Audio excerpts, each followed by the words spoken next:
ਉਸ ਪਿੰਡ ਦਾ ਕੀ ਰਹਿਣਾ ਜਿਹਦੇ ਉਜੜ ਗਰਾਵੇ, ਰਾਹਾਂ ਤੇ ਗੁਆਚੇ ਮੇਰੇ ਫੁੱਲਾਂ ਜਿਹੀ ਚਾਵੇ।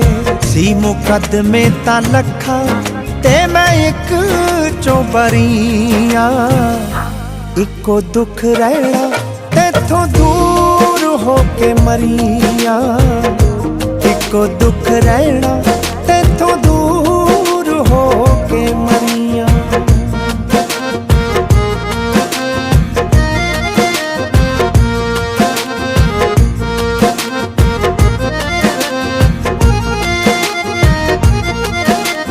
ਕਹਿਰ ਸੋਚਾਂ ਨੇ ਮਚਾਇਆ, ਸਾਨੂੰ ਲੇਖਾਂ ਨੇ ਹਰਾਇਆ, ਸਾਨੂੰ ਦੇਣ ਲਈ ਸਜਾਵੇ ਰੱਬ ਆਪ ਥੱਲੇ ਆਇਆ।